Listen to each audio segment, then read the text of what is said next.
तो मैं हूं कमर चीमा और दोस्तों जिस तरह कि आप देख रहे हैं मेरे साथ मौजूद हैं प्रोफेसर डॉक्टर मुक्तदर खान साहब। डॉक्टर साहब, सबसे पहले तो आपके वक्त का बहुत शुक्रिया। भाई शुक्रिया कमर साहब, आपने मुझे आपके शो पे बुलाया। आपके सुनने वालों को मेरा सलाम, नमस्ते, सत श्री अकाल, वनक्कम और नमस्कारम, और आप सबको रमज़ान मुबारक।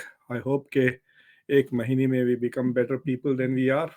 हाँ बिल्कुल, ज़रूर, क्यों नहीं।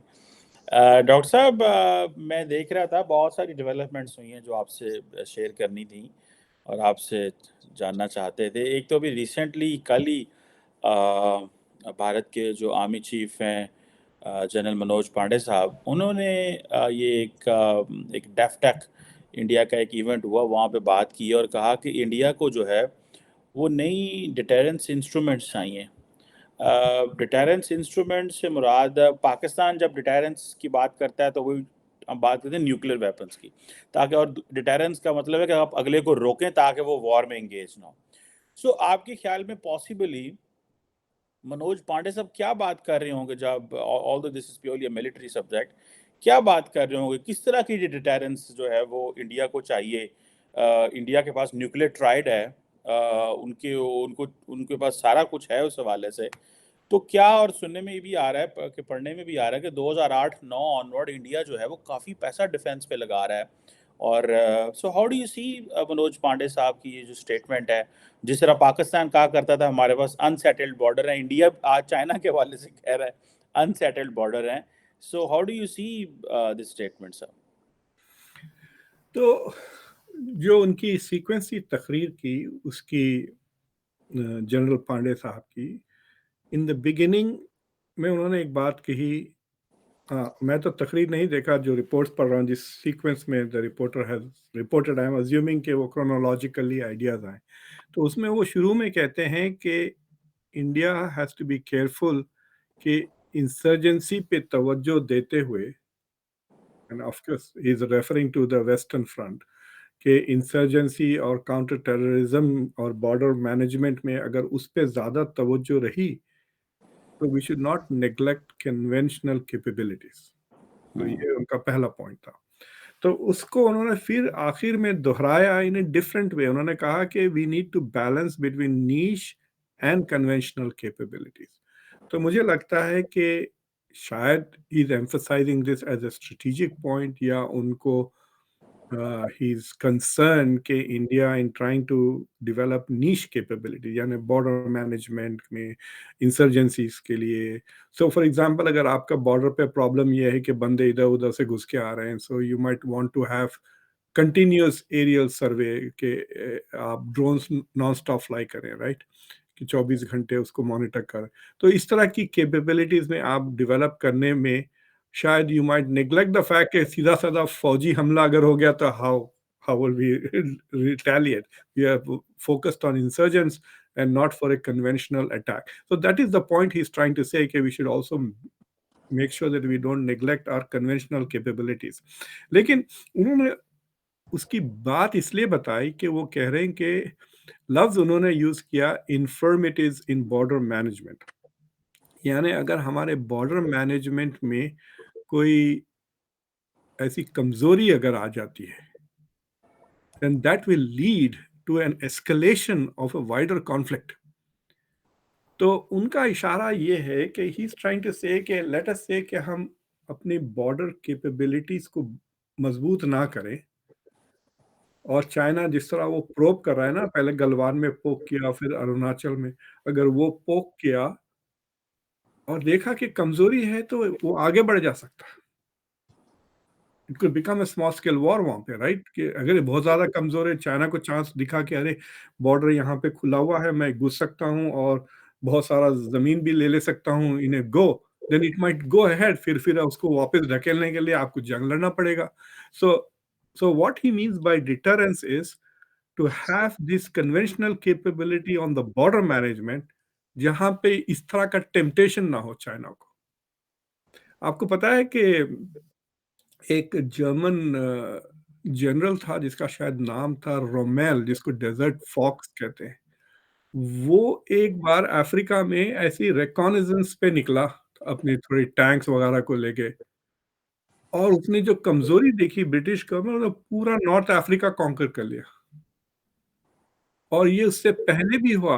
आपको पता है, जो I think general, Arab general का नाम था कुछ, अम्र बिन आस, जो उल्टे तरफ वो जिब्राल्टर तक चले गए थे नॉर्दर्न अफ्रीका, क्योंकि he found weaknesses on a reconnaissance.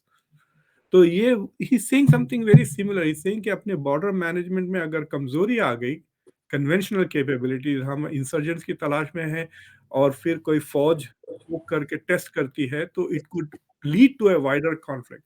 तो जो डिटरेंस की बात कर रहे हैं, जैसे कि बॉर्डर इतना मजबूत हो कि कोई अगर छेड़ा करा कन्वेंशनली, तो हम वहीं पे उसको रोक दें। And it is not, he doesn't want to fight, he wants to have the capacity to hurt the enemy, to prevent the enemy from starting something. Deterrence का वही मतलब है कि यहाँ पे सर एक और सवाल भी साथ में मैं ही करना चाहता हूँ कि इसका मतलब ये है कि वो तो फिर प्राइम मिनिस्टर मोदी को एडवाइस ये कर रहे हैं कि जो हम ये नॉन स्टेट एक्टर्स के पीछे लगे हैं, यहाँ से निकल के और चीज में जाना चाहिए। और इट मींस यही वजह है कि रिसेंटली जो कश्मीर से जो थोड़ी सी बात चली थी कि फौजें हम निकालते हैं, that point is also there. So आपको लग रहा है कि basically Manoj Pande is advising और asking the Indian high command के हमें अपना जो हम सारा टाइम कश्मीर कश्मीर और ये जो नॉन स्टेट एक्टर कर रहे थे, इससे बाहर निकलना पड़ेगा। This is no, what. No, no. I don't see him like that. Hmm. What is saying कि भाई, लेट्स से कि आप 10 चीजें खर्च कर रहे हो, आप 7 इंसर्जेंट्स पे, 3 कन्वेंशनल पे ना करें, आप दोनों पे 7 और 7 करें। दैट्स व्हाट से he is not saying de-escalate on whatever you're doing on the insurgent side. He's saying वहां पे जो आप कर रहे हैं, let that not take away from conventional capabilities, यानी conventional capabilities neglect ना हो simultaneously उसको। that's what he says, balance niche and conventional capability, वो दोनों को balance करे। I'm not sure whether he's recommending कि एक को कम करे to balance। देखिए, अगर ऐसा है तो आप ऐसा भी बैलेंस कर सकते हैं या ऐसा भी बैलेंस कर सकते हैं ना। तो basically he saying, I think this is how you generally capabilities बढ़ाएं। और वो जो कश्मीर का जो ट्रूप्स का चीज है, मुझे लगता है कि व्हाट वाज डिस्कस्ड इज कि जो बॉर्डर एरियाज है, बॉर्डर मैनेजमेंट में कोई फर्क नहीं आएगा। The military will continue to border. जो इंटीरियर कश्मीर के जो विलेजेस में जो मिलिट्री डिप्लॉय हुई है, that will be replaced with CRP, इस तरह की सेंट्रल रिजर्व पुलिस। खुद कश्मीर की जो पुलिस है, कुछ 70-80 हजार की स्ट्रेंथ है वो, और कुछ मेरे ख्याल से 2-3 लाख के करीब दूसरे पुलिस फोर्सेस हैं। तो फौजियों को निकाल के वो police, so it's not that is creating. देखिए, अगर जब फौज होती है तो it looks like a military occupation, लेकिन अगर पुलिस होती है तो इट्स अ सिक्योरिटी इश्यू ना। मतलब पुलिस का it's a different kind of a look. तो आई थिंक, क्योंकि अगर Indian government wants to claim के 370 के बाद कश्मीर में नॉर्मलाइजेशन आ रहा है and Kashmir is getting better, then why do you need so many troops there ना। वो सवाल इमीडिएटली उठ जाता है। तो इन ऑर्डर टू से कि there is troop draw down without drawing down security personnel, I think उस तरह कर रहे हैं वो बीच में। And they will test it. अगर 1-2 महीने तक, 3-4 महीने तक अगर आर्मी को निकाल के रेगुलर पुलिस को डाला और कुछ नहीं होता, then maybe the police will also be shipped out if things begin to become normal. I think that is the Kashmir का चक्कर। बिल्कुल ठीक है। अच्छा डॉक्टर साहब, ये बताइएगा कि जापान के प्राइम मिनिस्टर किशिदा आए हुए थे इंडिया, और वो कह के गए हैं जनाब वो $75 अरब जो है वो इंडो पैसिफिक में लगा रहे हैं। What do you make of this Japanese prime minister visit to India, जबकि प्राइम मिनिस्टर मोदी ऑलरेडी अगले महीने जापान जा रहे हैं? सो इसका आप क्या क्या इसकी सिग्निफिकेंस कैसे देखते हैं? और जो ये बात चल पड़ी है जी, ग्लोबल साउथ की को ख़ास तौर पे इसको इंटरनेशनल ऑर्डर के अंदर लेके आना, पहले तो ये टर्म होती थी सो कॉल्ड ग्लोबल साउथ। ये सो कॉल्ड ग्लोबल साउथ क्यों कहते हैं? लेकिन वो ग्लोबल साउथ को अपहोल्ड भी करना चाहते हैं, उसकी लीडरशिप भी लेना चाहते हैं, लेकिन how do you see this Kishida's visit to India? और ये जो इंडो पैसिफिक का एक नया चार्टर दे के गए, जो कि इससे पहले जो farmer Japanese prime minister Shinzo Abe जो है वो भी दे के गए थे, and both spoke in India. वो उनका जो इंडो पैसिफिक का विजन है, दोनों ने इंडिया में बात की है। I think he spoke in back in 2007 in Indian parliament, और ये जो इंडियन वर्ल्ड कांग्रेस में इन्होंने जो बात की, so what is your significant, कैसे देखते हैं आप इसको? देखिए, ये जो 2 मुल्क हैं, जर्मनी और जापान, ये दोनों are in some way still under US occupation.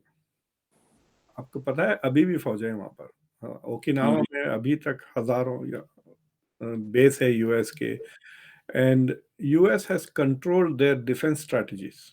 उनकी जो डिफेंस स्ट्रैटेजीज़ है, डिफेंस डेवलपमेंट स्ट्रैटेजीज़ हैं, और टू सम एक्सटेंट उनकी जो कॉन्स्टिट्यूशनल कंस्ट्रेंट्स हैं, वो भी अमेरिका ने ही इम्पोज़ किए थे 1940s में।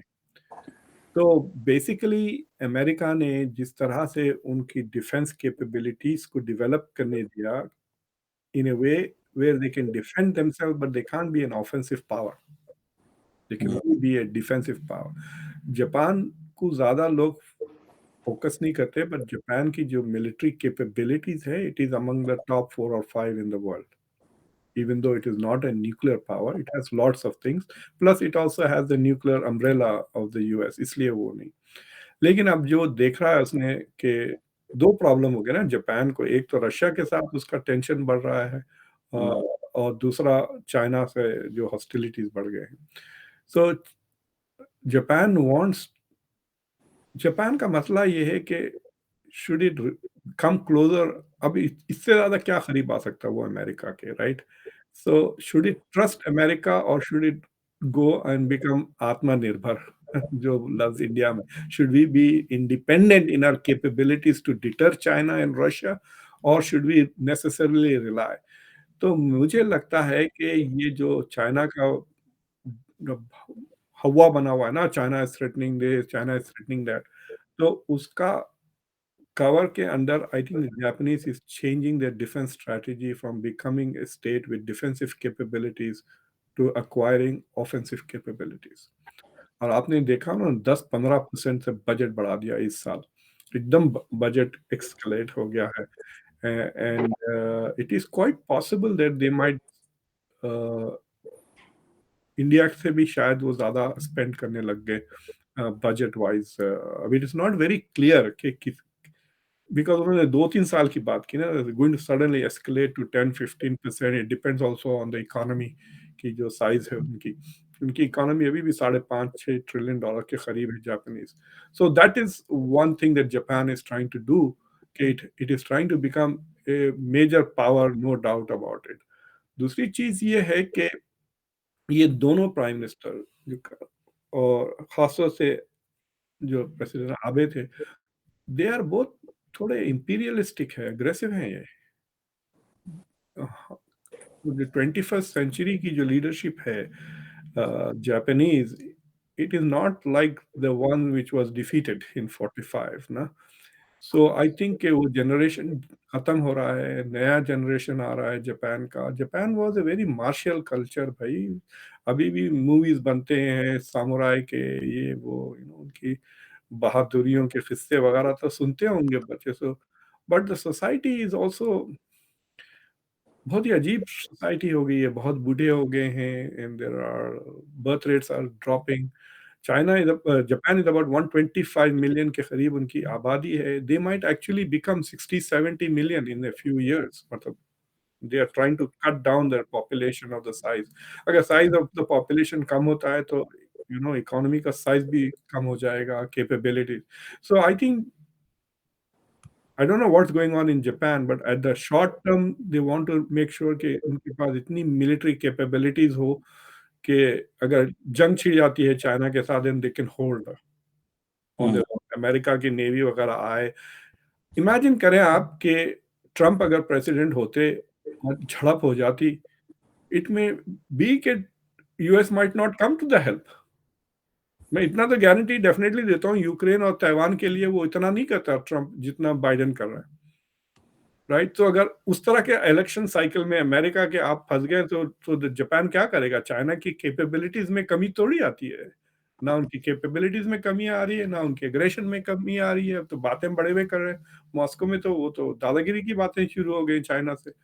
तो तो जो Chinese are getting, Japanese are getting थोड़ा नर्वस मुझे लगता है। और देखिए काफी मिलिट्री एक्टिविटीज हो रही है, मैरीटाइम प्रैक्टिसेस हो रही है, India is also going there. मेरे ख्याल से आज अराउंड अनकरीब there is going to be naval exercises Japan में मालाबार नाम के under. So so they are all. हाँ, लेकिन एक दिलचस्प बात यह है खबर साहब कि ये सारे मुल्क जो जब चाइना से डर के बात कर रहे हैं, हॉस्टाइल बातें हो रही हैं, खुलेआम बात कर रहे हैं कि चाइना, इन सारे मुल्कों का ट्रेड पिछले 2 साल में चाइना के साथ बढ़ गया है. सारे के क्वाड के सब मेंबर्स का ट्रेड चाइना के साथ बढ़ गया है. इंडिया का 115, जापान का भी somewhere around in that region. So मुझे ये समझ में नहीं आ रहा कि how they are going to, why are they talking so much militaristically जब there is also so much trade going on. समझ रहे ना.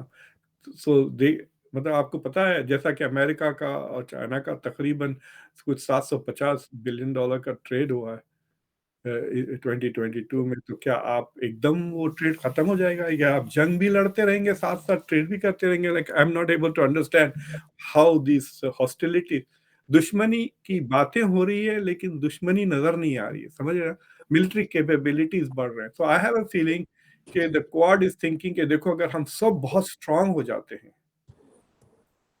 तो चाइना अपनी बिहेवियर को मॉडिफाई करके it will start behaving itself. तो इसलिए लेट्स कंटिन्यू ट्रेड उसके बाद.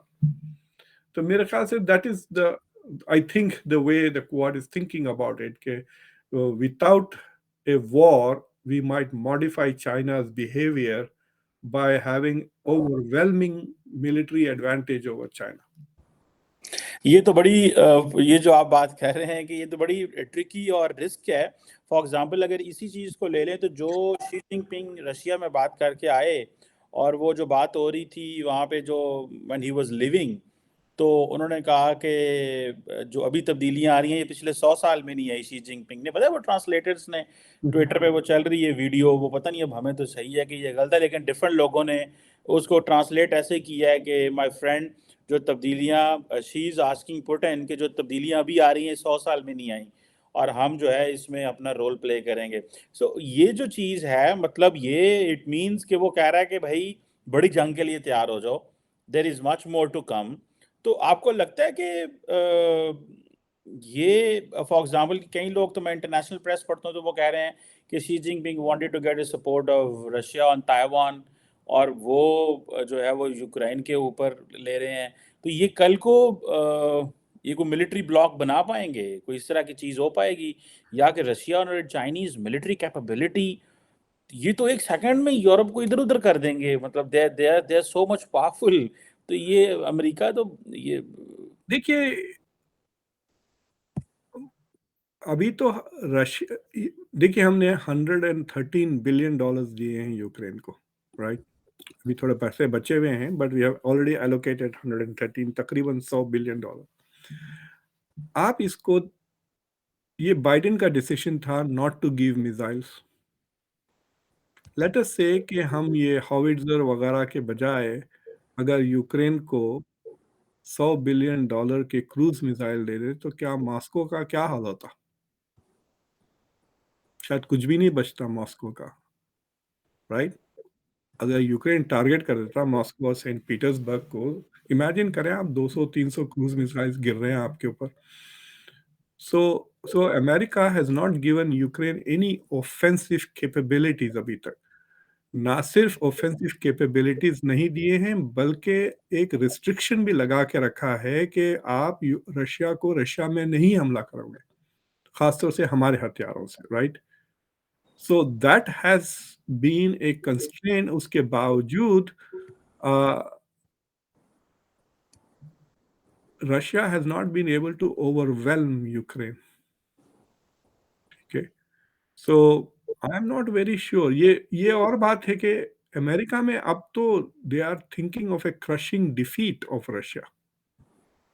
अगर चाइना हथियार नहीं देता है रशिया को तो American are under the impression कि यूक्रेन का जब काउंटर ऑफेंसिव समर में शुरू होगा so then it is going to lead to a potential defeat for Russia. So nobody is thinking of ceasefire in the West now. They want to defeat Russia. They want to humiliate Russia. So अगर China उसमें आ जाता है तो it I mean it is going to hurt everybody. मतलब अगर waste फिर वही अपनी प्लेबुक से इकोनॉमिक सैंक्शंस वगैरह शुरू करता है, कैन यू इमेजिन अगर चाइना के ऊपर आप इकोनॉमिक सैंक्शन दें तो ग्लोबल इकोनॉमी का क्या हाल होगा? आपको पता है, आइंदा आप जाकर क्या नाम है उसका, नाम गीता गोपीनाथ, जो वो जो आईएमएफ की है वो। तो नॉट नहीं, फॉरेन अफेयर्स में अभी एक आर्टिकल छपा है of the coming debt crisis of the developing world 20। Already आप देख रहे हैं श्रीलंका का क्या हो गया, बांग्लादेश का आईएमएफ हो गया, यहाँ पे आईएमएफ आ गया, यूक्रेन में भी आईएमएफ की डील हो गई वगैरह, right? So what is happening is, जैसा 1980s में जो डेट क्राइसिस हुई थी ग्लोबल साउथ में, it is possible that we are going to witness a major debt crisis of global south, and one of the biggest creditors is China to the global south.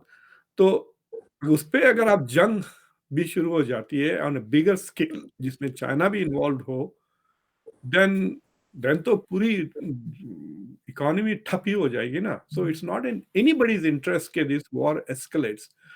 But China का जो जो statement है कि तब्दीलियां आ रही हैं, he doesn't, I don't think is talking about a war. What he is trying to say is balance of power is shifting because of economic balance of power. ठीक है, China is predicted to grow at 5 to 6% आइंदा 4-5 साल, चार between 4 to 6%, 5% के करीब। But the US is expected to grow at only 1.5। तो जो gap है चाइनीज इकोनॉमी और यूएस में, वो बहुत अनकरीब कैचअप करने की उम्मीद रख रहा है। So that is what I think he is talking about. और रशिया की इकोनॉमी को उतनी तकलीफ नहीं हुई जितना वह समझ रही थी। रशिया का जो नेगेटिव ग्रोथ है वो सिर्फ 2% है, and it is expected to grow pretty fast in 2024 से। I don't know how IMF is predicting के 2024 से China Russia will have a positive growth, और उसका ग्रोथ भी अमेरिका से ज्यादा होगा एट द रेट इट। और it is in the top 12 economies में तो है ही ना, रशिया भी चाइना भी। द थिंग इज के उनके पास ज्यादा एलाइज और फ्रेंड्स नहीं है। अगर ये दो मिल भी जाते हैं ना, तो इनके साथ और कौन है, दैट इज द सवाल। जैसा कि अगर आप जापान को ले ले तो पूरा का पूरा क्वाड भी है, और वेस्ट भी आ जाता है ना। तो यू हैव नेटो, यानी पूरा western Europe, US, Canada, India, Australia. So the alliance against China is potentially much wider, composed of very rich countries. Crush, अगर they will crush, इसमें कोई शक की बात नहीं है। नुकसान दोनों तरफ होगा, बट नुकसान ज्यादा रशिया और चाइना का होगा, even if the war is a cold war, if not a hot war. बल्कि चाइना का तो रशिया से भी ज्यादा होगा, because they have much more to lose. अच्छा Exactly. डॉक्टर साहब, ये बताइएगा कि ये जो क्वेश्चन है कि हर जगह आजकल ना अमेरिका के लिए मुश्किल वक्त नजर आ रहा है। एट होम दे उनके लिए मुश्किल है, इंटरनल चैलेंजेस ज़्यादा हैं। जैसे फॉर एग्जांपल आप अभी थोड़ी देर पहले बात कर रहे थे, अगर ट्रंप होते तो यूक्रेन की इतनी मदद ना होती। सो बाइडेन ने पहले दिन ऑफिस संभालते ही ये कहा अमेरिका इज़ बैक, तो दुनिया को जो है वो सारी को एश्योरेंसेस देनी पड़ी। तो अमेरिका के जो है यहाँ पे अगर अनसर्टेनिटी है तो दुनिया अनसर्टन होती है। तो आपको लगता है कि अमेरिका जो है वो उसके अंदर जो एक चैलेंज है कि वो इररेलेवेंट होता जा रहा है। So how do you see this sir? देखिए, रिलेटिव पावर की बात है। ठीक है, it's a matter of relative power. America's relative power has reduced, no doubt about it, right? लेकिन America is still more than 20% of the global GDP, and its population कितना है? Compared to its population, 60,000 से ज्यादा है हमारी per capita. China की 12,000 है, India की 2,500 है per capita income. Look at the disparity in wealth ना। तो ऊपर नीचे भी होगा तो 50-70 हो जाएगा। It's not going to become like a poor under developed country. अभी भी in many fields we have a major technological advantage, especially in the military sector. तो अमेरिका का जो रिलेटिव ग्रिप है ना, मैं अभी एक I did a show on how geopolitics में domination कैसा किया करते हैं. तो America used to dominate the entire Western Hemisphere, dominate entire Europe, dominate entire Middle East. और 1950s 1960s तक ईस्ट एशिया साउथ एशिया पूरा डोमिनेट कर रहा था. द यूएस स्पेशली कोरिया की जंग, वियतनाम की जंग, it was all over the place, right. तो अब ऐसे एरियाज हो गए हैं जो America is not that interested. For example Africa में उतना ज़्यादा नहीं इंटरेस्ट है, और मिडल ईस्ट में इंटरेस्ट कम हो रहा. That is the only place where the US is withdrawing and increasing its presence in east Asia, जो इंडो पैसिफिक रीजन कह रहे हैं, राइट. सो जो स्ट्रेटेजिक शिफ्ट आया है अमेरिका से, less commitment to middle east, more commitment to Indo Pacific. तो overall America का कमिटमेंट और ग्लोबल एंगेजमेंट में कमी नहीं आई. it has just relocated some interests from Middle East to Indo-Pacific. India पे ज़्यादा तवज्जो, सऊदी अरेबिया, इजिप्ट वगैरह पे ज़्यादा तवज्जो नहीं हो रही है. So I think that people who think that America is withdrawing, America is declining, they are mistaken. We are technologically ahead, economically ahead. हाँ, आप you may catch up with Europe. आप यूरोप को देख सकते हैं. बर्तानिया में इन्फ्लेशन 10% हो गया है, and it is crashing. But global south में देख लें आप, अर्जेंटीना में 100% हो गया, आपके पास 30% जा रहा है इन्फ्लेशन. खुद इंडिया में शायद कुछ 6-7% हो रहा है. It's not as if they are significantly better, right. So I am not sure कि इस सेंचुरी के एंड तक भी America will become an irrelevant power. मतलब जो गोल्डमैन सैक्स के शायद आप देखे होंगे फोरकास्ट, 2075 में they think India will overtake the US in terms of the economy and still be behind China. That is Goldman Sachs predictions. So America will become the third most influential, but it will be far richer than those two countries. America will still be richer in terms of per capita income. और अभी भी आप अगर जाके देखें investment in research, scientific research में जितना America invest करता है, चाइना, इंडिया और यूरोप उतना नहीं करते. Japan भी नहीं करता. So we are still investing more in research, and so I think at some point Americans will realize that we cannot be the overwhelmingly more powerful state. So we will become, मतलब ये मेरा suggestion है that we should become a leaner but meaner country. थोड़ा दुबले हो जाए लेकिन बड़ा nasty हो जाए कि if you mess with me I will just, समझे ना आप, अरे यार इसको तंग ना करो, बहुत हार्ड पंच करता है, इस तरह हो जाए. अभी तो हम हर जगह पैसा भी खर्च कर रहे हैं, सॉफ्ट कर रहे हैं, कंस्ट्रेंट कर रहे हैं. जितना पैसा हमने अफगानिस्तान को तबाह करने में कहा, उतना डेवलपमेंट में भी खर्च कर दिया ना. कौन सा मुल्क था हिस्ट्री में जो हमला करके फिर डेवलप करता है? पता है मुझे? आप हमला करके लूटते थे ना पहले तो हिस्ट्री में, right? So I think the US should abandon those whole ideas of reconstructing the world and just focus on preserving its own interests in a big way. और वो they will do that once they realize कि they don't control the global order. अभी भी तो America ही control करता है global order. China is not willing to pay the price. और अगर चाइना इज गोइंग टू पे द प्राइस, तो ये यूक्रेन रशिया का मसला चाइना के गोद में होना चाहिए था. वो एक साल के बाद एंट्री हुई ना जी जिनपिंग की. सो they are 1 year behind the scene. So I don't think you can underestimate the growth of the decline of the US. So it will be a mistake if people do that. बिल्कुल सही कह रहे हैं, ये एक mistake हो सकती है, लेकिन लेट्स सी कि चाइनीज़ जो पीस प्लान है यूक्रेन के लिए, उसको मैं देख रहा था कि एंटनी ब्लिंकन जो है वो बड़ा बयान उन्होंने भी दिया कि भाई ये जो चीज़ है इसको देखेंगे कौन क्या कर रहा है. लेकिन अमेरिकन थोड़े घबरा गए कि उधर तो मिडल ईस्ट में तो हालात ठीक कर दिए, इधर भी ना कोई ऐसा प्लान ले आए. ऑब्वियसली वो यूक्रेन तो नहीं मानेगा जो भी प्लान होगा. सो क्या कहना चाह रहे हैं आप? उसका जो प्लान है, उसमें तो जो अमेरिका का जो रिएक्शन था वाज वेरी चाइल्डिश, दोनों तरफ से. कि एक तो अरे तुमने रशिया को कंडेम नहीं किया. अरे that's not a plan Russia को कंडेम करना. You want to get Russia to trust you, then you don't start that by condemning Russia. So वो अजीब रिक्वेस्ट थी, लेकिन थोड़ा सा तो घबरा डेफिनेटली ये गए हैं, क्योंकि ईरान और जो सऊदी अरेबिया का जो whatever the माहदा हुआ है, if it becomes successful, then it is clear indication कि China has succeeded where the US has failed. और जो जेलेंस्की के तरफ से कोई क्रिटिसिज्म नहीं आया है अभी चाइना का फॉर गोइंग टू मॉस्को। आपको पता है जब ओलफ शोल्ज ने उससे बात की थी पुतिन से 1 घंटे की, और फिर मैक्रोन ने भी कुछ सॉफ्ट कमेंट्स किए थे, विच जेलेंस्की ने दोनों को डांट दिया था, राइट। पब्लिकली वो बड़ा गुस्से से बात करता है, तो डरते हैं जेलेंस्की के से डिसएग्री करने वेस्टर्न लीडर्स आजकल। तो but Zelensky has not said anything critical of the Chinese. आपको पता है 2019 का आप डेटा जाके देखें, यूक्रेन का जो इंटरनेशनल ट्रेड था वो सिर्फ $40 बिलियन का था, जिसमें से 18 बिलियन चाइना के साथ था। तो नियरली 50% के करीब 45% of Ukraine's international trade was with China। तो यूक्रेन को पता है कि जंग वंग खत्म हो जाएंगी तो फिर वेस्ट भूल जाएगा। America was not trading with them, उनको हथियार दे तो रहा था 2014 से, लेकिन इकोनॉमिकली कुछ फायदा नहीं हो रहा था यूक्रेन का।